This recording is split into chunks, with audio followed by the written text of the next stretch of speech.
MKB creations Mokshagna చెప్పే కథలకు స్వాగతం. ఈరోజు మనం చెప్పుకునే కథ ఎద్దనపూడి సులోచనారాణి గారు రచించిన ఈ తరం కథ 3వ భాగం. ఏమిటి సుధాకర? ఫణిభూషణ్ రావు గారి అబ్బాయి సుధాకర ప్రదానం చేయటానికి వచ్చింది. అతన్నా నువ్వు కాదని తిరస్కరించింది. రమేష్ నిశ్చేష్టుడవుతూ అడిగాడు. హేమాని తన గదికి తీసుకురాగానే ఇంటి దగ్గర తను రాకముందు ఏం జరిగింది, ఎవరేమన్నది చెప్పమని కోరాడతను. హేమ సమాధానం చెప్పకుండా ఏడవసాగింది. రమేష్కి ఆ క్షణంలో హేమాని దగ్గరకు తీసుకోవాలని ఎంతగానో అనిపించింది. కానీ ఇంకా ఏదో అర్థం కాని జంకు అతన్ని ఆ చనువు నుంచి దూరంగానే నిలబెడుతుంది. రమేష్ బుజ్జగింపుగా అనునయంగా మరీ అడగ్గా హేమ ఎలాగో దుఃఖం నిగ్రహించుకొని జరిగినదంతా చెప్పలేక చెప్పింది. చిట్ట చివర తల అడ్డంగా తిప్పుతూ అన్నయ్య ఆ సంబంధం అంటే ఇష్టపడుతున్నాడనే అనుకున్నాను, కానీ ఇలా నాతో చెప్పకుండా నా అభిప్రాయం కనుక్కోకుండా నిర్ణయం చేస్తాడని అనుకోలేదు. నాకేమాత్రం తెలిసినా అన్నయ్యకి ఈరోజు ఇలాంటి అవమానం కలగనిచ్చేదాన్ని కాదు. కనీసం మన పెళ్ళి ఇంకో రోజుకైనా వాయిదా వేసుకునే వాళ్ళం, లేకపోతే ఇంతకు ముందే జరిగిపోయేటట్టయినా జాగ్రత్త పడేవాళ్ళం. రమేష్ స్థానువులా నిలబడ్డాడు. అతనికి శేషగిరి తిట్టిన తిట్ల కంటే, జగదాంబ గారు పెట్టిన శాపనార్థాల కంటే ఫణిభూషణ్ రావు గారి అబ్బాయి హేమాని పెళ్లాడటానికి ముహూర్తం పెట్టుకోవటానికి వచ్చాడన్న విషయం చాలా బాధగా అనిపించసాగింది. ఫణిభూషణ్ రావు ఎవరో కాదు, తను పనిచేస్తున్న బట్టల కొట్టు యజమాని. ఆయనకి సిటీలో వివిధ ప్రదేశాల్లో 4-5 బట్టల కొట్లు ఉన్నాయి. బియ్యం కొనుగోలు, అమ్మకం, వ్యాపారం కూడా ఉంది. వెండి బంగారం షాపుల్లో షేర్లు ఉన్నాయి. ఇదిగాక వడ్డీ వ్యాపారం ఉంది అంటారు. ఆయన గురించి అందరూ రకరకాలుగా చెబుతూ ఉంటారు.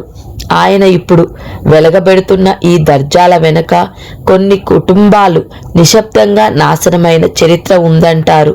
ఏం చేస్తేనేం, ఎలా సంపాదిస్తేనేం 10 చేతులతో అర్జించాడు. ఐశ్వర్యం అనే నీడలో అంతస్తు అనే నవరత్న ఖచ్చిత సింహాసనం వేసి కొడుకుని అపురూపంగా అక్కడ కూర్చోపెట్టాడు. అలాంటి తండ్రి గల సుధాకర్ను చూసి ఎవరికైనా ఒక్క క్షణం ఈర్ష్యతో గుండె రెపరెపలాడక మానదు. రమేష్ సుధాకర్ని దూరం నుంచి 1-2 సార్లు చూశాడు. కాస్త మంచి శరీర ఛాయ మినహాయిస్తే అతనిలో ఇంకే ప్రత్యేకత లేదు. 1000 పడగల ఆదిశేషువులా తండ్రి నీడ లేకపోతే అతను అందరిలాంటి వాడే. అయితే మాత్రమేం, సుధాకర్ మా కాలేజీలో చదువుకుంటున్నాడు. సుధాకర్ నిన్న మేం వెళ్ళిన సినిమాకి వచ్చాడు.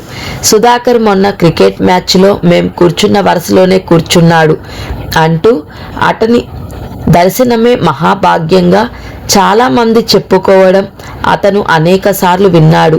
అష్టైశ్వర్యాలతో తులతూగుతున్న అతన్ని కాదని హేమ ఏమీ కాని తనని స్వీకరించినందుకు ఓ చెంప ఎంత సంతోషంగా ఉన్నా, మరో చెంప పక్క ఇంత ఆధిక్యతకి నేను అర్హుడినా అన్నట్టు అతనికి చెప్పలేనంత గాబరాగా కూడా ఉంది.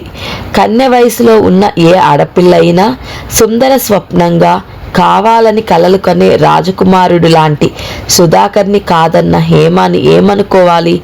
ఇది మూర్ఖత్వమా, లేక అమాయకత్వమా, లేక ప్రపంచం అంటే ఏమిటో ఎరగని పసితనమా?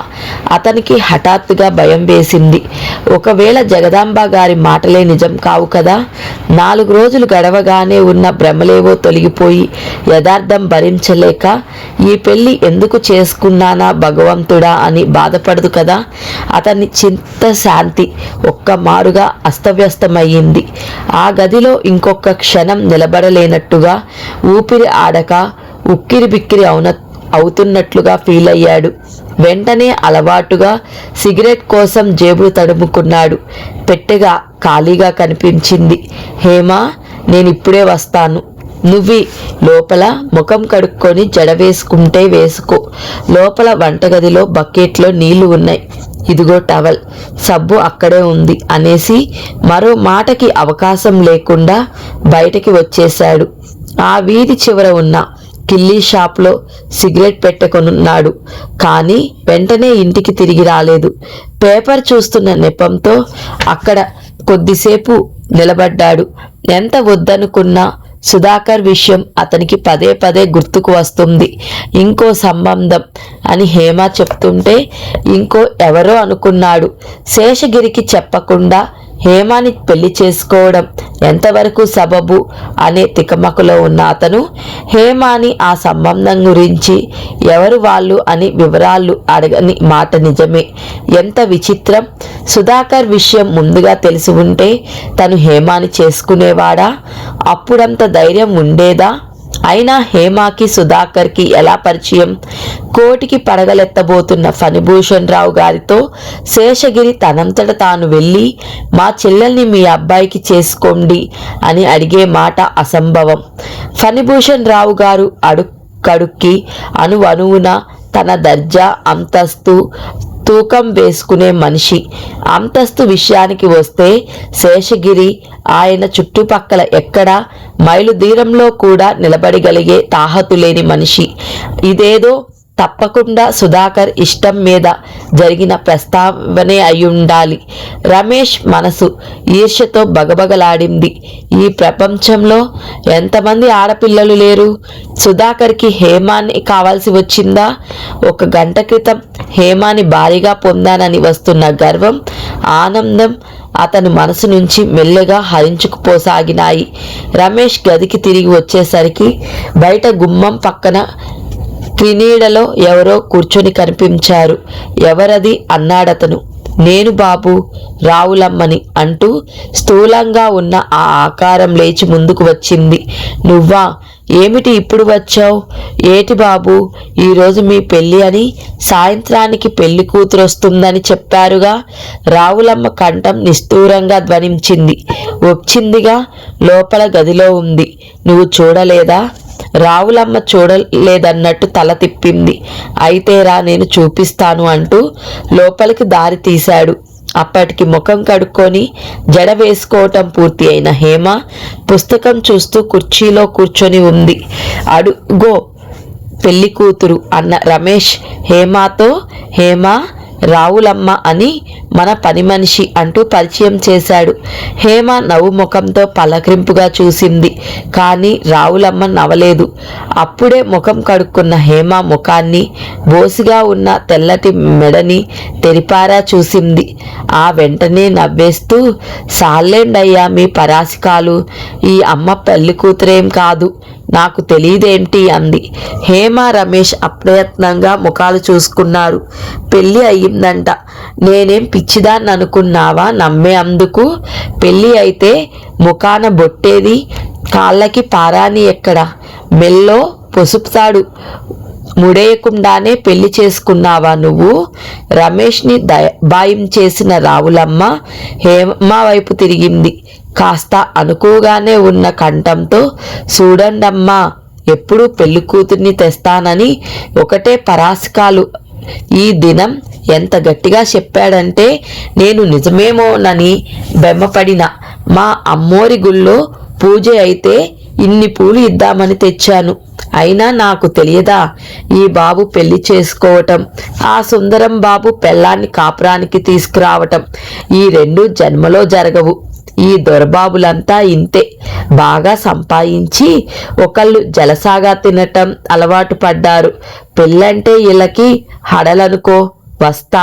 వచ్చిన పని అయిపోయినట్టుగా వెళ్ళిపోబోయిన రావులమ్మ ఏమనుకుందో ఏమో, చేతిలో ఉన్న పూల పొట్లం హేమ చేతుల్లో పెట్టి, దేవుడు పూలు తీసుకోమ్మా అనేసి వెళ్ళిపోయింది.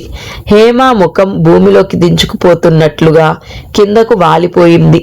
క్షణం సేపు నిరుత్తరుడైనట్టుగా నిలబడిన రమేష్ చటుక్కున ఏదో గుర్తుకు వచ్చిన వాడిలా పెట్టె దగ్గరకు వెళ్ళి మూత తీసి దానిలో పెట్టిన ఒక కాగితం పొట్లాం విప్పాడు.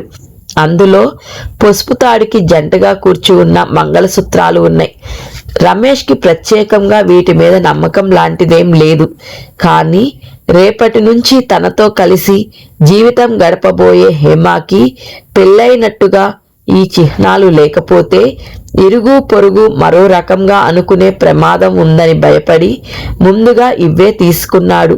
మధ్యాహ్నం అసలు అతను అనుకున్నది ఒకటైతే పూర్తిగా వేరుగా ఇంకొకటి జరిగింది.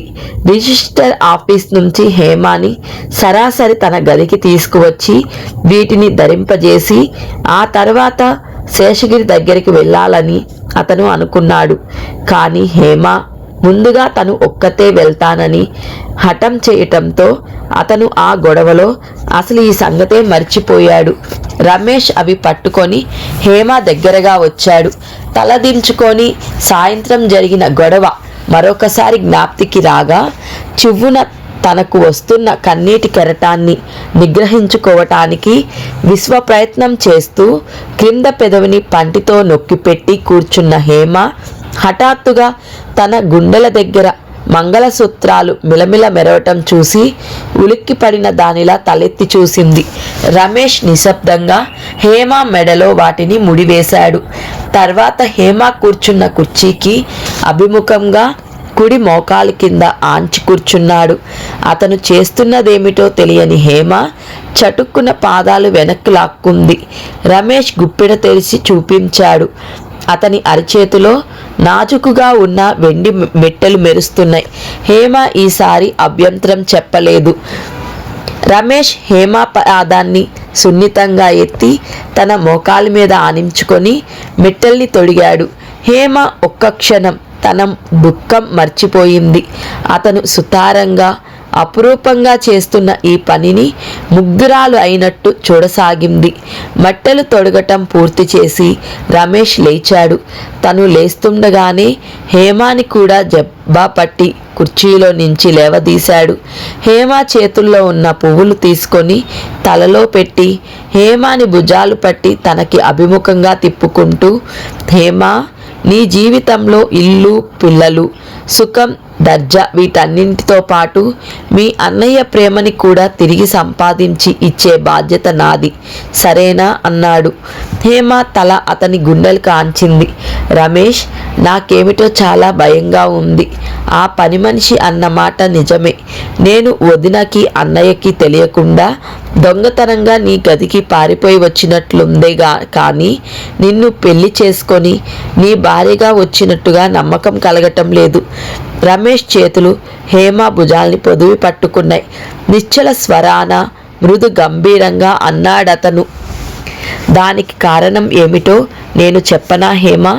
మనకి పెళ్ళంటే తలంబ్రాలు, సన్నాయి వాయిద్యం, అర్థం అయినా కాకపోయినా పురోహితుడి మంత్రాలు, బంధువుల సందడి, కట్నాల కానుకల పేచి, ఈ తతంగానికి తరతరాలుగా అలవాటు పడి జీర్ణించుకుపోయిన మనస్తత్వం మనది. 100కి 90 మంది డబ్బు లేకపోతే అప్పు చేసి అయినా ఈ తతంగం జరిపించి తర్వాత ఎన్ని బాధలైనా పడతారు కానీ చేయకుండా మాత్రం ఊరుకోరు. రాను ఈ పెళ్లి ముచ్చట మొయలేని భారంగా తయారవుతున్నా ఎవరూ మారరు. ఎందుకంటే మన వాళ్ళల్లో 100కి 90 మందికి కొత్త మార్గం తొక్కాలంటే హడలు. మనం వేరు హేమ, మనది కొత్త రకం. పెళ్ళి అనే దానికి వధూవరులు మనసుల కలయికకు ప్రాధాన్యం ఉండాలి కానీ వేడుకలకి, ఆడంబరాలకి అవకాశం కాకూడదు. మనం చిన్నపిల్లలం కాదు. పెద్దలు వాళ్ళు మారకపోతే మారి చూపించాల్సిన బాధ్యత మన మీద ఉంది. మనకేం కావాలో మనం స్పష్టంగా తెలుసుకునే విచక్షణ జ్ఞానం, దాన్ని ఖచ్చితంగా అమలు పరుచుకునే సాహసం మనం అలవర్చుకోవాలి. ఈరోజు కొంతమంది పాత వాళ్ళు మనల్ని వెక్కిరించినా, హేళన చేసినా ముందు కొంతమంది కొత్త వాళ్ళు మనల్ని అభినందించి మెచ్చుకోక మానరు. హేమ తలెత్తి సంభ్రమంగా అతని వైపు చూడసాగింది. అతని మాటలు సగం అర్థమయ్యి అవనట్లుగా ఉన్నాయి.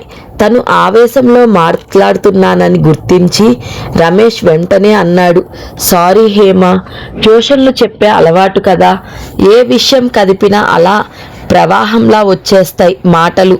అంతవరకు ఎంతో సీరియస్గా ఉన్న అతని కళ్ళు హఠాత్తుగా చిలిపిగా మారినాయి. హేమ గుండెల మీద మెరుస్తున్న మంగళసూత్రాన్ని చేతిలోకి తీసుకుంటూ, నాకివి ఎలా కనిపిస్తున్నాయో చెప్పనా హేమ? నా హృదయం కూడా తెచ్చి నీ హృదయంతో కలిపి విధి అనే ఈ తాడుకి ముడేశాను. ఇక నుంచి మంచి అయినా చెడు అయినా ఇద్దరం ఇలా కలిసి భరించాలి, తెలిసిందా అన్నాడు. హేమ తెలిసిందన్నట్లు తల ఊపింది. ఆ రాత్రి ఇద్దరికి పెళ్ళి అయినా కానట్లుగా ఉన్న సంకోచంతో హేమకి సిగ్గు, అతనికేదో చెప్పలేని మొహమాటం, మళ్ళీ ఒకరి పట్ల ఒకరికి అంతులేని ఆకర్షణ, ఇలా రకరకాల మేలుభావాల కలయికతో ఇద్దరి జీవితాల్లోనూ ఎన్నడూ మరవలేనంత మధురమైన మొదటి రాత్రి అయ్యింది. సరిగ్గా 15 రోజుల తరువాత 3 గంటల వేళ హేమ పోస్ట్లో అప్పుడే వచ్చిన ఉత్తరాన్ని ఆతృతగా చదువుకుంటుంది. అది రంగనాయకి వ్రాసిన ఉత్తరం. అందులో ఇలా ఉంది: హేమ, నీకు నా మనఃపూర్వకమైన ఆశీస్సులు. నువ్వు వ్రాసిన ఉత్తరం అందింది. నువ్వు కోరినట్లుగానే అతి శాంతంగా 1కి 10 సార్లు చదివాను. హేమ, మీ అన్నయ్య నేను నిన్ను చూడటం కానీ మధుని పంపటం కానీ చేయటానికి వీల్లేదని శాసించారు. మధు మీద వెయ్యకూడని ఒట్టు వేశారు. ఒకవేళ నేను ఆ ఒట్టుని కూడా లక్ష్య పెట్టనని అనుకున్నారేమో. నిన్ను నా దగ్గరకు రానివ్వటం కానీ నేను సంగతులు తెలుసుకోవటానికి ప్రయత్నించటం కానీ చేసినట్లు తెలిసినా మరుక్షణంలో తను ఈ ఇంట్లో ఉండనని, జన్మలో ఇక నా ముఖం చూడనని ఖచ్చితంగా చెప్పేశారు. లేకపోతే నేను ఇన్నాళ్ళు నిన్ను చూడకుండా ఉండగలనా హేమ? నువ్వు ఒక్క చిన్న మాటన్నా నా చెవిన వేసి ఉంటే ఎంత బాగుండేది. మాకు నలుగురిలో ఈ నగుబాటు తప్పేది. మీ అన్నయ్యకు నీ మీద ఇంత కోపం వచ్చి ఉండేది కాదు. నేను నిన్ను కన్నబిడ్డలా పెంచి పెద్ద చేశాను. స్నేహితురాలిలా చనువు ఇచ్చాను. అయినా నువ్వు నన్ను అర్థం చేసుకోలేదు, నన్ను నమ్మలేదు. మీ అన్నయ్యలా నేను కూడా నీ దారికి అడ్డం వస్తానని భయపడ్డావు. ఆ విషయం గుర్తుకు వచ్చినప్పుడల్లా నీ సంగతే మర్చిపోవాలన్నంత ఆగ్రహం కలుగుతుంది. కానీ అది క్షణికం మాత్రమే. మళ్ళీ వెంటనే కొత్త సంసారం, కొత్త చోటు. ఎలా ఉన్నావో, ఏం చేస్తున్నావో అని ప్రాణం రెపరెపలాడుతూనే ఉంది. ఫణిభూషణ్ రావు గారితో నీ సంబంధం చెడిపోయినందుకు మీ అన్నయ్య ఈ ఊళ్ళో తల ఎత్తుకు తిరగలేరట. అందుకని ఈ ఊరి నుంచి వెళ్ళిపోయే ప్రయత్నం చేస్తున్నారు. నీకు తెలుసుగా, ఇందుపల్లె రైతుల చాలా కాలం నుంచి మీ అన్నయ్యని అక్కడికి వచ్చి ఎలిమెంటరీ స్కూల్ లాంటిది పెట్టమని గొడవ చేస్తున్న సంగతి. బహుశా మేం 2-3 రోజుల్లో ఆ ఊరు వెళ్ళిపోతాం. మీ అన్నయ్యని ఈ ప్రయత్నం నుండి విరమింప చేయడానికి నేను చేయని ప్రయత్నం లేదు. రాక్షసిలా దెబ్బలాడాను.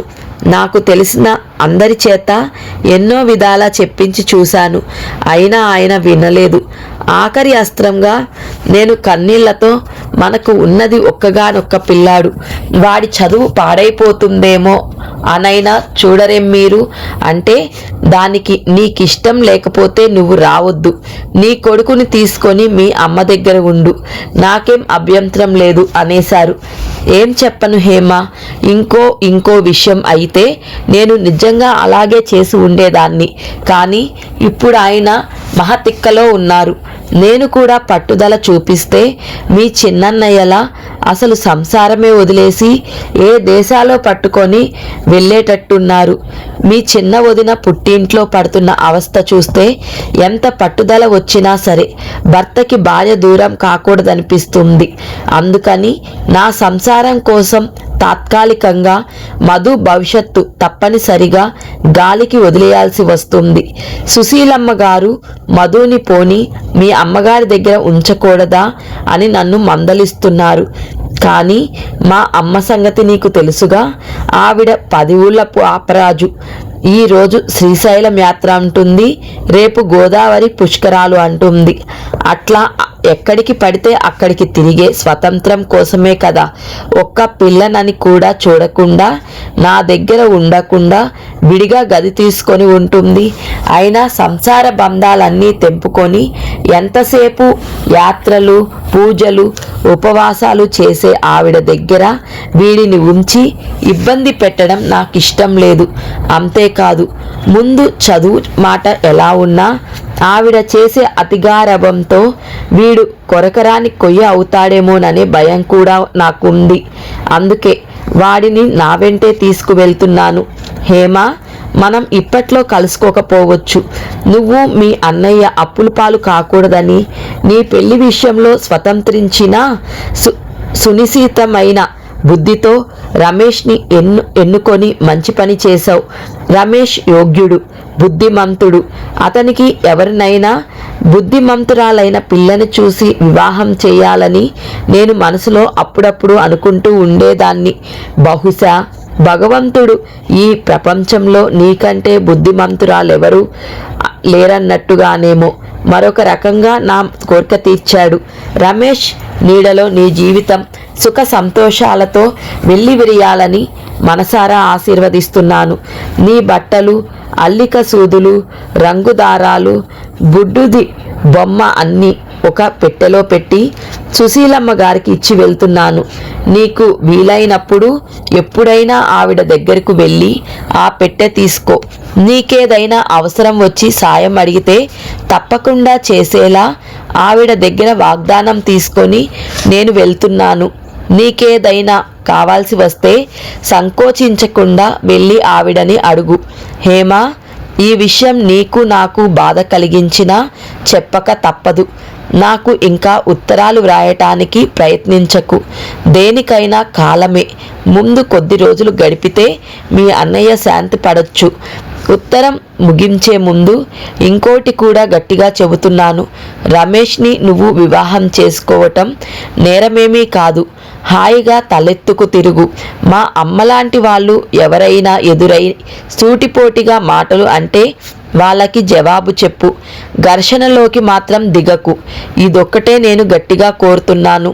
హేమ, మీ అన్నయ్య నీకు సంబంధాలు చూస్తుంటే ఊళ్ళోనే చూడమని నేనెంత పోరానో నీకు తెలిసిన విషయమే. ఊళ్ళోనే అయితే ముచ్చటగా నీ సంసారం కల్లారా చూసుకోవచ్చునని భ్రమపడ్డాను. చీటికి మాటికి వస్తూ పోతూ ఉంటావని, మాకు దూరం కాకూడదని ఆశించాను. కానీ నేనే ఇలా దూరం వెళ్ళిపోవలసి వస్తుందని అనుకోలేదు. మాటి మాటికి నీ అలుకలు, మీ అన్నయ్యతో నువ్వు కోరింది చెప్పలేదనే సాధింపులు, మళ్ళీ నాకు ఎక్కడ కోపం వచ్చిందోనని నీ బ్రతిమలాటాలు, ఇవన్నీ హఠాత్తుగా మంత్రించినట్టు మాయమై ఆగిపోవటంతో నాకెలాగో ఉంది. నా ఇంట్లో సందడంతా నీ వెంటే మూటగట్టుకొని వెళ్ళిపోయావు. రెక్కలు వచ్చిన పిట్ట ఎగిరిపోతే చిన్నబోయిన గూడులా ఉంది మా ఇల్లు. ఇప్పుడు ఆగ్రహంతో తాగిన కోతిలా చిందులేస్తున్నారు. కానీ 2 రోజులు ఆగితే మీ అన్నయ్య నీ కోసం బెంగ పెడతారనే భయం కూడా నన్ను పీడిస్తూనే ఉంది. మధుని గురించి ఇక చెప్పనవసరమే లేదు. వాడిని నీ దగ్గరకు రాకుండా చేయటానికి, నిన్ను మరిపించటానికి నాకు ఒక్కటే మార్గం తోచింది. ఎంతో ప్రేమగా పెంచిన మమ్మల్ని నువ్వు పెళ్లి చేసుకొని పారిపోయి చాలా బాధ పెట్టావని నూరిపోస్తున్నాను. చేసిన పాపం చెబితే పోతుందంటారు.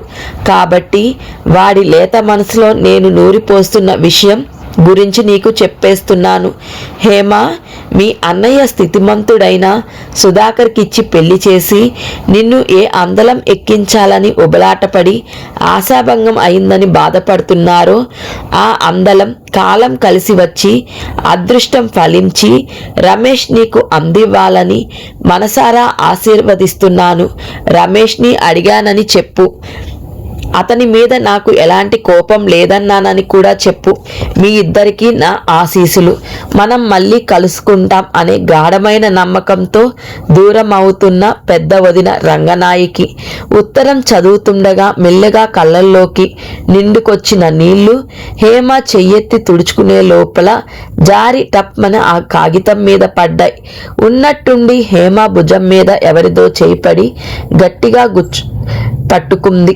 ఉలిక్కిపడిన హేమ తల తిప్పి చూసింది. రమేష్ ఎప్పుడు వచ్చాడో హేమ వెనక నిలబడి ఉత్తరం వైపు చూస్తున్నాడు. అతన్ని చూడగానే హేమ చటుక్కున చేత్తో కళ్ళు గట్టిగా తుడిచేసుకుంది. నవ్వు ముఖంతో ఎంతసేపయింది వచ్చి? నేను చూడనే లేదు అంది. రమేష్ సమాధానం చెప్పలేదు. తదేకంగా హేమ ముఖంలోకి చూస్తున్నాడు. అతని చూపులు సునిశితంగా ఉన్నాయి. హేమ మనసులో మెలితిరుగుతున్న బాధని చిరునవ్వు వెనక దాచేయటం అతను గమనించకపోలేదు. టైం ఎంతయిందప్పుడు? అరే, నువ్వింత త్వరగా వస్తావనుకోలేదు. నేను కాఫీ డికాషన్ కూడా వేయలేదు. ఇదిగో వదిన ఉత్తరం. తనకి నీ మీద ఏమాత్రం కోపం లేదట. మరీ చెప్పమని వ్రాసింది. హేమ రమేష్ చూపుల్ని తప్పించుకుంటూ ఉత్తరం అతని చేతిలో పెట్టి పని నెపం మీద త్వరగా వంట ఇంట్లోకి వెళ్ళిపోయింది. రమేష్ ఆ ఉత్తరం వెంటనే చదవలేదు. అతను చాలా చికాకుతో ఇంటికి వచ్చాడు. హేమాని పెళ్లి చేసుకున్న మర్నాడే ఫణిభూషణ్ రావు గారి బట్టల దుకాణంలో ఉద్యోగం మానేయాలనుకున్నాడు. కానీ కొత్త సంసారం, అసలే డబ్బుకు ఇబ్బందిగా ఉంది. చేతిలో ఉన్న ఈ కాస్త ఆధారం వదులుకోవడం వివేకం కాదనిపించింది. అది చేస్తూ సాధ్యమైనంత త్వరలో ఇంకో ప్రయత్నం చేసుకోవటానికి నిశ్చయించుకున్నాడు. హేమాని ఇంటికి తెచ్చుకున్న మర్నాడే తన పెళ్లికి సాక్షి సంతకం పెట్టిన టైలర్ రామదాస్ ద్వారా ఒక తెలిసిన షరాబ్ దగ్గర 100కి 10 రూపాయల వడ్డీ చొప్పున 500 రూపాయలు అప్పు తీసుకున్నాడు. వాటితో హేమ వ్రాసిన లిస్ట్ అంతా సాయంత్రానికల్లా కొనుక్కు వచ్చాడు. గుమ్మానికి కిటికీలకి పరదాలు, మంచం మీద దుప్పట్లు, వంట సామాన్లు, హేమాకి రోజు కట్టుకునేందుకు చీరలు, ఒక దేవుడి ఫోటో, 2 కుందులు, మొత్తానికి హేమ కోరిన సామానంతా తెచ్చాడు. హేమ రాకముందు ఖాళీగా బోసిగా ఉండే గది ఇప్పుడు కలకలలాడుతూ అందాలు విరజిమ్ముతూ మారిపోయింది. ఈ సామానంతా సర్దుతున్నప్పుడు హేమ ముఖంలో వెళ్లి విరుస్తున్న సంతోషం చూసిన అతనికి ఎంతగానో సంతృప్తిగా అనిపించింది. ఈ డబ్బు అప్పు చేసి తెచ్చిందని తెలిస్తే హేమ ముఖంలో ఆ ఆనందం ఉండదని అతనికి తెలుసు. నెల తిరిగేసరికి అసలు ఇవ్వకపోయినా వడ్డీ అక్కడ పెట్టి తీరాలని షరాబు ఖచ్చితంగా చెప్పాడు. హేమాని పెళ్లి చేసుకున్న మర్నాడే ఊరిలో ఉన్న సుందరానికి నేను పెళ్లి చేసుకున్నాను, వేరే గది కోసం చూస్తున్నాను, గది దొరికిందని నేను టెలిగ్రామ్ ఇచ్చే వరకు నువ్వు రావద్దు, నా మాట వినకుండా వచ్చావంటే బజారులో నిలబడవలసి వస్తుంది, ఆ పైన నీ ఇష్టం, నాకు శుభాకాంక్షలు పంపటం మర్చిపోకు అంటూ సుందరాన్ని బెదిరిస్తూ ఉత్తరం రాశాడు. సుందరం శుభాకాంక్షలు పంపుతూ వారం రోజులు లీవ్ పొడిగించాడు. నిన్ననే అతని దగ్గర నుంచి మళ్ళీ ఉత్తరం వచ్చింది. నువ్వు నీ కొత్త సంసారం మోజులో పడి నన్ను పూర్తిగా మర్చిపోయినట్టున్నావు. నాకింకా సెలవు దొరకదు. ఆ ఉద్యోగం కాస్త పోయిందంటే నా పని గోవిందా. నేను సోమవారం వచ్చేస్తున్నాను, ముందే హెచ్చరిస్తున్నాను, జాగ్రత్త అంటూ వ్రాశాడు. డబ్బు ఇబ్బందికి భయపడి స్వాభిమానం కూడా చంపుకొని ఏ ఉద్యోగం చేయటానికి సిద్ధపడ్డాడో ఆ ఉద్యోగమే ఈరోజు హఠాత్తుగా అతన్ని వదిలేసింది. ఉదయం వెళ్ళగానే మేనేజర్ పిలిచి నిన్ను పనిలో నుంచి తీసేశాం అని చెప్పాడు. కారణం అడిగితే సరిగ్గా చెప్పకుండా నసిగాడు.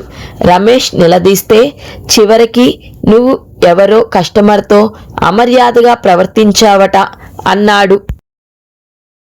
అది శుద్ధ అబద్ధం. ఆ షాపుకు వచ్చే కస్టమర్స్ అంతా అతన్ని చాలా ఇష్టపడతారు. అందరితోనూ అతను చాలా మర్యాదగా వ్యవహరిస్తాడు. రమేష్ ఆ కస్టమర్ ఎవరో చెప్పమని ఆరా తీశాడు. మేనేజర్ చెప్పలేదు. ఇద్దరి మధ్య మాట పెరిగింది. మేనేజర్ చివరికి విసుగ్గా నాకు తెలియదు. వెళ్ళి ఫణిభూషణ్ రావు గారిని అడుగు.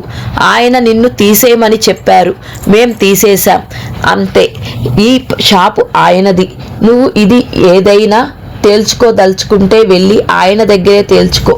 రమేష్ ఆయనతో ముఖాముఖి తేల్చుకోవటానికి నిశ్చయించుకున్నాడు. కానీ ఆయన దొరకలేదు. ఇంటికి ఫోన్ చేస్తే ఆయన ఉదయం బెంగళూరు వెళ్ళారని, 4 రోజుల తర్వాత కానీ రాడని పిఏ చెప్పాడు. ఏమీ చేయలేని నిస్సహాయ స్థితిలో మండే గుండెతో రమేష్ ఇంటికొచ్చాడు. కష్టమో నిష్ఠూరమో పెళ్ళి అయిన మర్నాడే ఆ ఉద్యోగం మానేయనందుకు తన మీద తనకే చాలా కోపంగా ఉంది. ఎండలో నడిచి రావటం వల్ల ఉక్కపోసినట్టుగా ఉండటంతో షర్టు విప్పి స్టాండ్ మీద పడివేసి వచ్చి మంచం మీద కూర్చున్నాడు. మంచం పక్కనే కిటికీ ఉంది. అందులో నుంచి రువ్విన వీస్తున్న సాయంత్రపు చల్లగాలి హాయిగా సేద తీరుస్తున్నట్టుగా ఉంది. మోచేతి మీద దిండు మీదకి వాలి రంగనాయకి రాసిన ఉత్తరం తీసి మొదటి నుంచి చదవటం ప్రారంభించాడు. పూర్తి చేసిన తర్వాత ఉత్తరంలో అక్కడక్కడ మళ్ళీ చదివాడు. 2-3 రోజుల్లో మేం ఈ ఊరి నుంచి వెళ్ళిపోతున్నాం అన్న వాక్యాలు అతన్ని గాయపరిచినాయి. శేషగిరి పడుతున్న అసలు బాధ ఏమిటో అతనికి అర్థమైంది.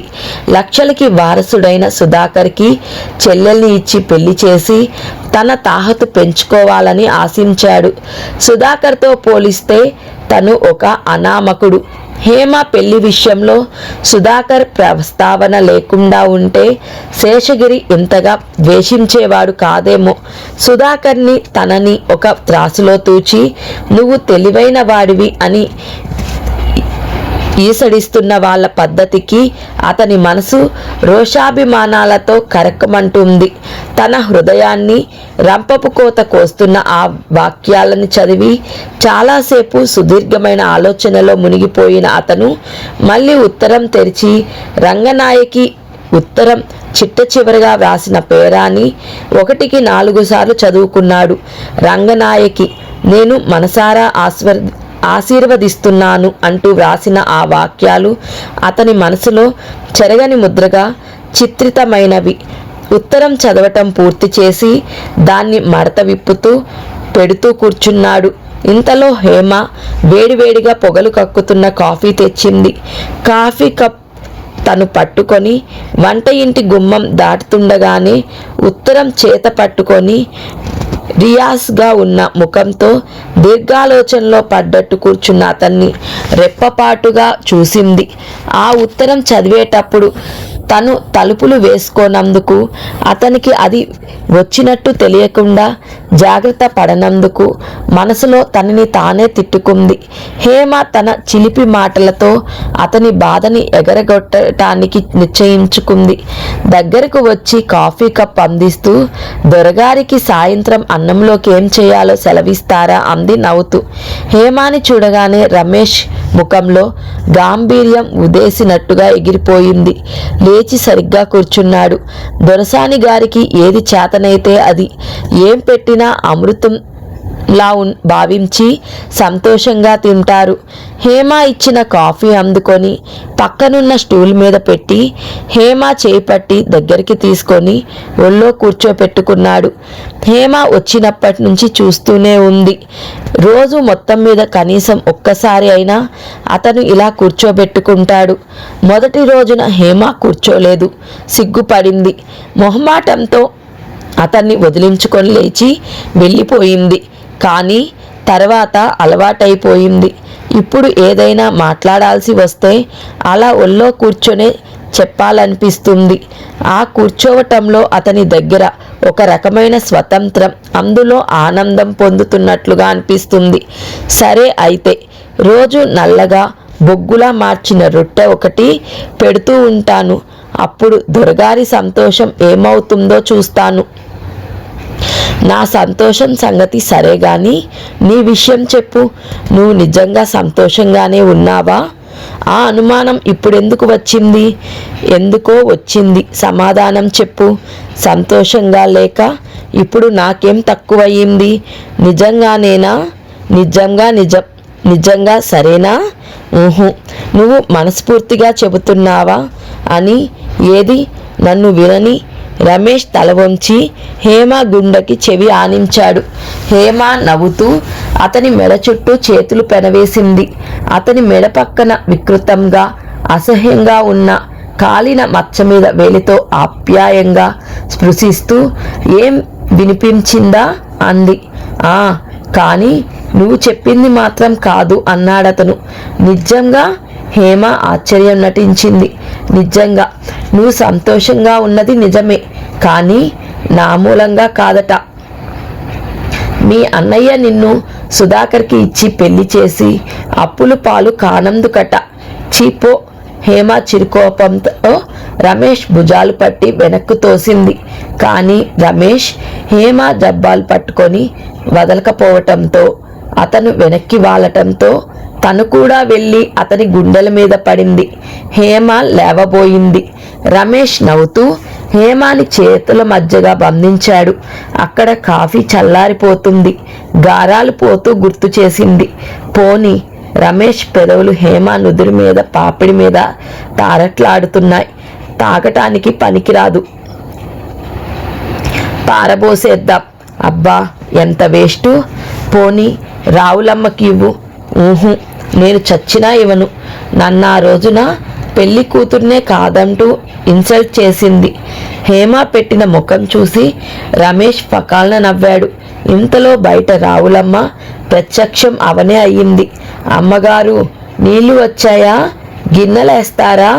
4 రోజుల క్రితం ఉదయం అలవాటు చొప్పున సరాసరి ఇంట్లోకి రాబోయిన రావులమ్మ కాఫీ తాగుతూ రమేష్ ఒళ్ళో కూర్చొని ఉన్న హేమాని చూసి త్రుళ్ళిపడి వచ్చినంత వేగంగా వెనక్కి వెళ్ళిపోయింది. అప్పటి నుంచి లోపలికి వచ్చే ముందు ఏదో ఒక కేక పెట్టి మరీ వస్తుంది.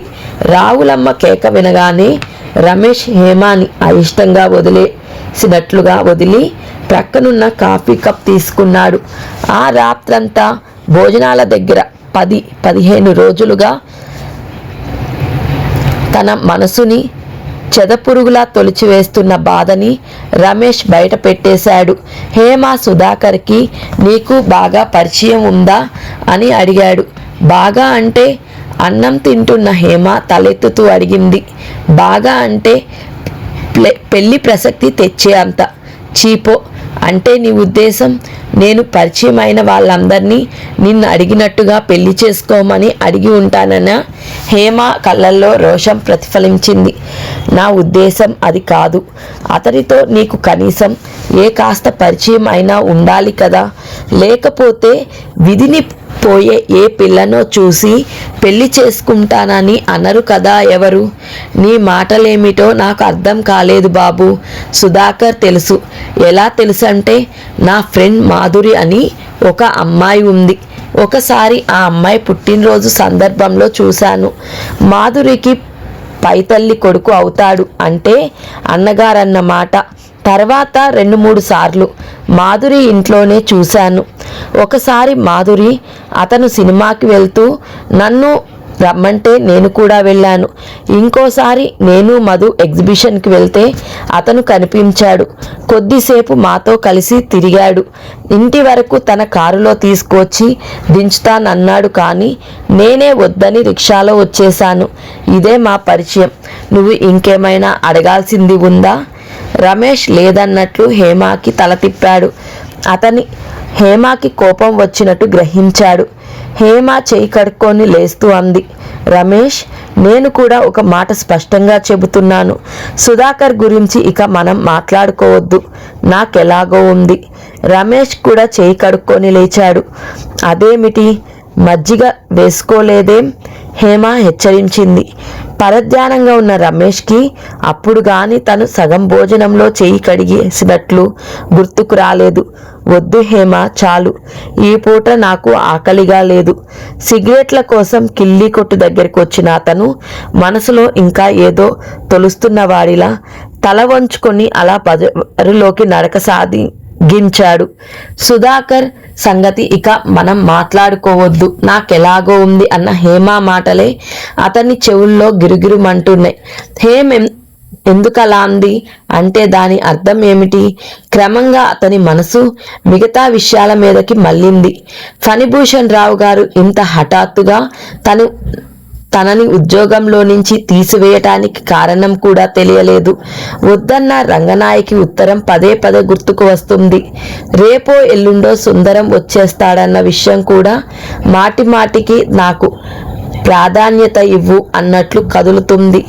మనసు చికాకు అయినప్పుడల్లా వచ్చి వీధి చివర ఉన్న పిల్లల పార్కులో బెంచ్ మీద కాసేపు పడుకోవటం అతనికి బాగా అలవాటు.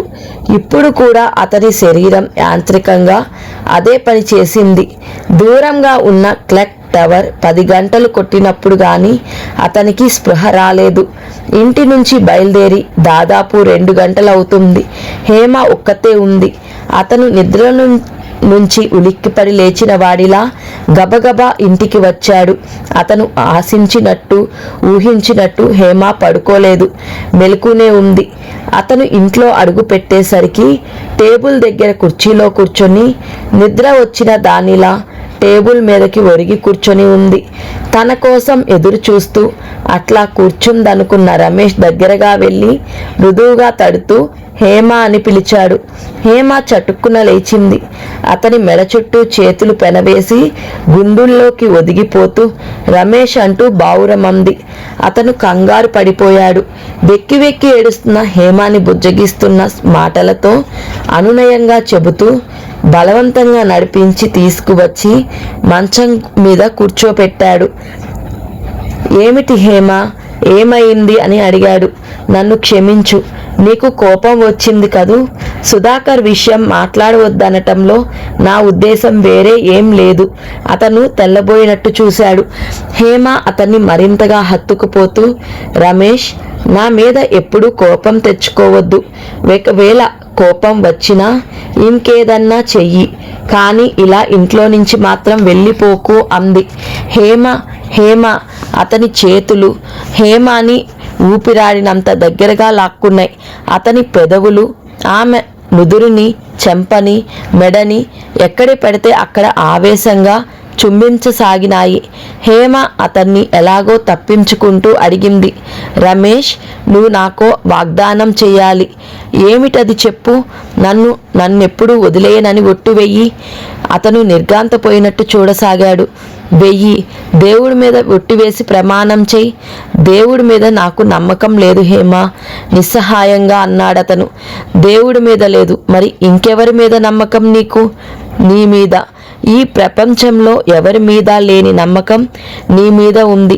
నా జీవితంలో సుఖ సంతోషాలు, సంతృప్తి అనేవి ఏవైనా ఉంటే అవి ఒక్క నీతోనే ఉన్నాయి. నీ మీద ఒట్టు వేసి చెబుతున్నాను, నమ్ము. హేమ చేయి తీసుకొని తన గుండెల మీద ఆనించుకున్నాడు రమేష్. చాలాసేపు అయిన తర్వాత హేమ అతని పక్కన నిశ్చింతగా నిద్రపోతుంది. రమేష్కి ఇంకా నిద్ర రావటం లేదు. మెల్లగా హేమకి మెలకువ రానియకుండా హేమ చెయ్యి తీసుకొని మెడ చుట్టూ వేసుకున్నాడు. పూల చెండులా కోమలంగా ఉన్న ఆ చేతి స్పర్శ అతనికి ఎంతో హాయిగా ఉంది. జీవితంలో మొట్టమొదటిసారిగా నేను ఒంటరి వాడిని అనే నిస్పృహ అతని మనసు నుండి పూర్తిగా తొలగిపోయింది. 1 గంట ఇంటికి ఆలస్యంగా వచ్చినందుకు హేమ చేసిన గడబిడ అతనికి ఎంతో మధురంగా ఉంది. 1 గంట క్రితం అతని మనసు తికమక పెట్టిన చికాకులు కూడా ఇప్పుడు అంత తీవ్రంగా అనిపించడం లేదు. ఆప్యాయత, అనురాగం కురిపించే భార్య ఉంటే ఆ ఇల్లు మగవాడి పట్ల నిజంగా స్వర్గమే అవుతుంది. రమేష్ పెదవులు హేమ చేతిని అంటనట్టు తాకినాయి. ఆమె అంత హఠం చేసి తనని ఈ పెళ్లికి వంచకపోతే ఈ సుఖశాంతులు తనకి దక్కేవా? రమేష్ మనసు హేమ పట్ల కృతజ్ఞతతో మోకరిల్లింది. హేమాని బాధ పెట్టే ఏ చిన్న పని చేయకూడదని నిశ్చయించుకున్నాడు. మర్నాడు తెల్లవారుతుండగా అన్నమాట ప్రకారం సుందరం ఊరి నుంచి దిగాడు. రమేష్ రమేష్ అంటూ తలుపులు తడుతూ గావు కేకలు. గాఢ నిద్రలో ఉన్న హేమ బద్ధకంగా కళ్ళు విప్పే లోపలే రమేష్ లేచి వెళ్ళి తలుపు తీశాడు. సుందరం పెట్టె పట్టుకొని లోపలకు వచ్చాడు. అపరిచిత వ్యక్తిని చూడగానే హేమ చప్పున లేచి లోపలకు వెళ్ళిపోయింది. సుందరం రమేష్తో పాటు మంచం మీద కూర్చొని ఊరి కబుర్లు చెబుతున్నాడు. మా నాన్నకి ఆఖరిసారిగా చెప్పి వచ్చేశాను, ఈ నెలాఖరు లోపల రాకపోతే లాయర్ నోటీసు ఇప్పించేది ఖాయమని కబురు చేయమన్నాను. వస్తుందా సరే, లేకపోతే డైవర్స్ ఇచ్చేసి హాయిగా వేరే పెళ్లి చేసుకుంటాను. సిగరెట్ ఉందా? రైల్లో నా పెట్టె ఖాళీ అయిపోయింది. రమేష్ లేచి వెళ్ళి డ్రాయర్ తెరిచి సిగరెట్ పెట్టె అగ్గిపెట్టె తెచ్చి ఇస్తూ, నువ్వు మీ అత్తవారి ఊరు వెళ్ళి ఆ అమ్మాయితో స్వయంగా ఒక్కసారి మాట్లాడకపోయావా అన్నాడు. మాట్లాడటానికి ఆవిడ గారు నాకు ఒంటరిగా దొరికితేనా, మా అత్తగారో పిన్నత్తగారో ఎప్పుడూ పోలీసుల్లా కాపలా కాస్తూనే ఉంటారు. ఏదైనా ఆ అమ్మాయికి ఇంకా చిన్నతనం, ఒక పక్క తల్లి, ఇంకో పక్క నువ్వు, అందులో ఒక్కతే పిల్లని చెబుతున్నావు. ఆ అమ్మాయికి తల్లి పట్ల అంత శ్రద్ధ ఉండటం న్యాయమే. మరి నువ్వే కాస్త సహనం వహించాలి. ఇంకేం సహనం నా బొంద, పెళ్ళయి 6 ఏళ్ళైనా బ్రహ్మచారిలా ఏడుస్తున్నాను. అసలు ఇదంతా మా నాన్న చేశాడు. పెళ్ళి అవగానే నేను వచ్చి అక్కడుంటానని మాట జారటంతో వచ్చింది ఈ అవస్థ. మరి ఇంకేం, అప్పుడు పెద్ద ఆస్తి, ఒక్కతే పిల్ల, బోలెడి కట్నం వస్తుందని ఆశపడ్డాడు. పెళ్ళి అయితే చాలే అని వాళ్ళు చెప్పిన ప్రతిదానికి తల ఊపి ఉంటాడు. ఇప్పుడేమో నేను ఆ మాటే అనలేదంటున్నాడు. ఆవిడ అబద్ధం అంటుంది. ఇందులో ఎవరు అబద్ధం ఆడుతున్నారో ఆ భగవంతుడికే తెలియాలి. పోనీ ఇప్పటికైనా అక్కడికి వెళ్ళి ఉండటానికి నాకేం అభ్యంతరం లేదు. కానీ ఉన్న ఉద్యోగం వదిలేసుకొని అక్కడికి నంటే నిన్ను చవట కింద చూస్తారు అంటాడు మా నాన్న. నాకు కూడా అది నిజమే అనిపిస్తుంది. ఏ బ్లేడ్ కొనుక్కోవాలన్నా 2 రూపాయలు ఇవ్వండి అత్తగారు అని దేబ్యం మొహం వేసుకొని అడగాలి. నువ్వు అట్లా ఎందుకు భయపడతావు? అక్కడికి వెళ్తే డబ్బు పెత్తనం అంతా నీకే ఇస్తుందేమో. ఎవరు? ఆవిడ. అమ్మో, ప్రాణం పోదు. పిల్లికి కూడా బిచ్చం వేయకుండా కూడబెట్టిన ఆస్తి అది. ఆవిడ బ్రతికున్నంతకాలం ఆ డబ్బు మీద ఇంకొకరికి చెయ్యి పడనివ్వదు. ఆవిడకి ఎంత వయసు ఉంటుందేమిటి? ఏం మంచి వయసే, నడి వయసు, గుండు చెంబులా ఉంటుంది. లక్షణంగా 100 ఏళ్ళు బ్రతుకుతుంది.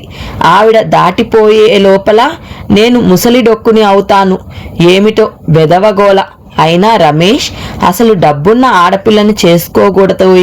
ఎంతైనా వాళ్ళకి గీర జాస్తి. సుందరం ఆవలించి ఒళ్ళు విరుచుకున్నాడు.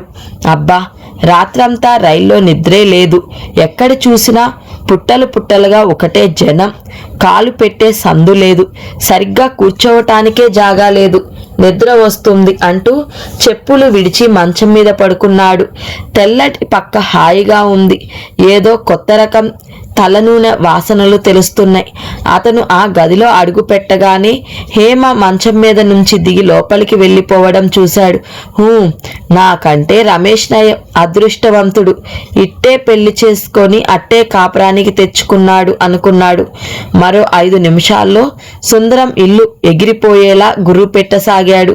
సుందరం నిద్రపోయిన తర్వాత రమేష్ లోపలికి వచ్చేసరికి హేమ అక్కడే కాఫీ కలిపే ప్రయత్నంలో ఉంది. రమేష్ కాఫీ తాగుతూ హేమకి సుందరం భార్య గురించి చెప్పసాగాడు. సుందరం స్థితి చాలా సామాన్యమైనది. చాలా మంది పిల్లలున్న కుటుంబం. బాగా కట్నం వస్తుందనే ఆశతో ఒక్కతే పిల్ల అని చేసుకున్నాడు. పెళ్లి చాలా వైభవంగా చాలా ఖర్చు పెట్టి చేశారు. పెళ్లి అయిన తరువాత సుందరాన్ని ఇల్లరికం రమ్మనమని అత్తగారు, ఆ మాట మేం అసలే అనలేదని వీళ్ళు తగాదా పడ్డారు. మాట పట్టింపు వచ్చింది. ఇరుపక్షాల వాళ్ళు భీష్మించుకొని కూర్చున్నారు. ఇప్పుడు కోర్టులకి వెళ్లే వరకు వచ్చింది. ఎవరూ తగ్గరు, ఎవరూ రాజీ పడరు. మా సంగతి మేం చూసుకుంటాం, మీరు నోరు మూసుకోండి అని సుందరం అనగలడు. కానీ ఆ అమ్మాయి అతనికి కలిసి రాదు. పిల్ల బాగుంటుంది, బోలెడంత ఆస్తి. అందుకని సుందరానికి కూడా ఆ అమ్మాయిని వదులుకోవటం ఇష్టం లేదు. ఇది తెగదు, ముడిపడదు. సంవత్సరాలు దొర్లిపోతున్నాయి. అందుకే హేమ పెళ్లి విషయం పెద్దవాళ్ళ ప్రమేయం ఉన్నా ఏం చేయాలా అన్న నిశ్చయం, స్వతంత్రం చిన్నవాళ్లే అట్టి పెట్టుకోవాలి. మరి డైవర్స్ అంటున్నారేమిటి? అంత శ్రద్ధగా విన్న హేమ అనుమానంగా అడిగింది. వాడి మొహం అదో స్టెంప్టు. ఈ మాట నేను 2 ఏళ్ల నుంచి వింటున్నా. చెప్పానుగా, వాడు ఆ అమ్మాయిని వదులుకునే అందుకు సిద్ధంగా లేడని. ఆ ఉద్దేశమే ఉంటే ఆ పని ఎప్పుడో చేసేవాడు. ఒకసారి మనస్ఫూర్తిగా తాళి కట్టి స్వీకరించి మళ్ళీ వదిలేసే మగవాళ్ళంటే నాకు అసహ్యం. నాకు కూడా. రమేష్ నవ్వుతూ అంగీకరించాడు. పెళ్ళైన 15 రోజుల తర్వాత అతను హేమ ప్రప్రథమంగా దూరంగా నిలబడి విడివిడిగా కాఫీ తాగుతున్నారు. ఇది గుర్తించిన అతను వెంటనే అన్నాడు, భర్తలకి దూరంగా నిలబడి కాఫీ తాగే ఆడవాళ్ళంటే కూడా నాకిష్టం లేదు. హేమ కూడా నవ్వింది. రమేష్ దగ్గరికి రమ్మన్నట్టుగా చెయ్యి అందించాడు. హేమ రానన్నట్లు తల ఊపింది. 9 గంటలకి సుందరం లేచి స్నానం చేసి హేమ వడ్డించిన వేడివేడి భోజనం తిని ఆదరాబద్రాగా ఆఫీస్కి పరిగెత్తాడు. అతను వెళ్ళగానే హేమ ముందు గదిలోకి వచ్చి మంచం మీద ఉన్న దుప్పటి దిండు కవర్లు లాగి పెట్టెలో ఉన్న తన తెల్లటి చీర పక్క మీద పరిచింది. రాత్రేగా మార్చావు, మళ్ళీ తీస్తున్నావేం? పేపర్ చూస్తున్న రమేష్ అడిగాడు. అతను పడుకోవాలా? పడుకుంటే ఏమైంది? చి అసహ్యంగా. మీ ఇంటికి బంధువులు ఎవరు రారా హేమ? వస్తే వాళ్ళు వెళ్ళిపోగానే వదిన ఇలాగే మార్చేస్తుంది. కానీ సుందరం ఒక్క పూటతో వెళ్ళిపోయే మనిషి కాదు. సాయంత్రం ఆఫీస్ నుంచి రాగానే మళ్ళీ ఆ పక్క మీదే పడుకుంటాడు. వేరే మంచం కొనుక్కోమని చెప్పురా. రమేష్ నవ్వాడు. ఆ పని మనమే చేయాల్సి వస్తుంది. ఎందుకంటే మంచం సుందరానిది, పరుపు నాది. పక్క సర్దుతున్న హేమ క్షణం ఆగింది. ఆ వెంటనే పరుపు చుట్టేసి ఎత్తి గదిలో ఓ మూలగా పెట్టేస్తూ రాత్రి నుంచి మనం క్రింద పడుకుందాం అంది. నీ ఇష్టం, కానీ సుందరం ఒప్పుకుంటాడని నేను అనుకోను. హేమ అతని దగ్గరగా వచ్చింది. రమేష్, నాకు కొన్ని సెంటిమెంట్స్ ఉన్నాయి. నీకవి చాదస్తంగా అనిపించినా పైకి అనవద్దు. ఉదాహరణకి మన పక్క, మనం తినే కంచాలు, మనం వాడే కాఫీ కప్పులు ఇంకొకరు వాడితే నాకు ఇష్టం ఉండదు. జ్ఞాపకం ఉంచుకో. బాగా ఉంచుకుంటానన్నాడతను. హేమ ఇల్లు సర్దుతూ, దొరగారు ఈరోజు షాప్కి దయచేయరా? ఇంకా పేపర్ చూస్తున్నారు అంది. ఊహు అన్నాడు రమేష్. హేమ చేస్తున్న పని ఆపి అతని వైపు చూసింది. నిజంగా? నీ మీద ఒట్టు. హేమ అతని దగ్గరగా వచ్చి మెడ చుట్టూ చేతులు వేసింది. నాకు చాలా సంతోషంగా ఉంది. రమేష్ హేమ నడుం చుట్టూ చేతులు బిగించాడు. నీకు అలాంటి సంతోషం కలిగితే నేను పూర్తిగా ఉద్యోగమే మానేస్తాను. అమ్మమ్మ, అట్లయితే ఎలా? రోజు ఉద్యోగం చేస్తూ ఎప్పుడైనా మానేస్తేనే అందులో ఆనందం ఉంటుంది. అయితే నేను ఉద్యోగం మానేస్తే నీకిష్టం ఉండదా? ఖచ్చితంగా చెప్పింది హేమ. అతని మనసు ఉసూరు అంది.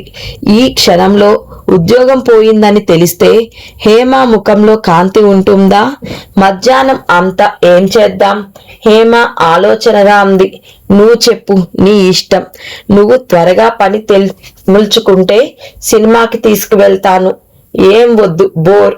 హాయిగా ఇంట్లోనే కూర్చొని కథలు చెప్పుకుందాం. ఈరోజు నీ చేత కామెడీ కథలు చెప్పించుకుంటాను. నాకివ్వాల కామెడీ కథలు చెప్పే మూడ్ లేదు. కావాలంటే దేవదాస్ చెబుతాను. అబ్బా, విషాదం నేను భరించలేను బాబు. హేమ అతని జుట్టు సవర్ చేస్తూ అంది. విషాదం భరించలేని వాళ్ళు పిరికి వాళ్ళన్నమాట. గుండె ధైర్యం లేని మనుషులు కావచ్చు. నువ్వు ఆ కోవకు చెందవు. చాలా గుండె ధైర్యం గలదానివి. అంటే నన్ను పెళ్లి చేసుకోవటంలోనే నీ ధైర్యం తెలుస్తుంది. సుధాకర్ని కాదని అనాలని నాలుక చివరిదాకా వచ్చిన మాటను ఎలాగో ఆపుకున్నాడు. నవ్వుతున్న హేమ ముఖం హఠాత్తుగా చిన్నబోయింది. చటుక్కున అతని చేతులు లాగేసి దూరంగా వెళ్ళబోయింది. కాని రమేష్ మెరుపులా చేయి చాచి హేమ కొంగు పట్టుకొని దగ్గరకు లాక్కున్నాడు. సారీ మేడం అన్నాడు. తను నవ్వులాటగా అన్న మాటలు హేమాని బాధ పెట్టాయని అతను గ్రహించాడు. హేమ సమాధానం చెప్పలేదు. రాత్రికి నాకు నేను ఒక వాగ్దానం చేసుకున్నాను తెలుసా? ఏమని? నిన్నెప్పుడు కొంచెం కూడా బాధ పెట్టకూడదని. థ్యాంక్స్.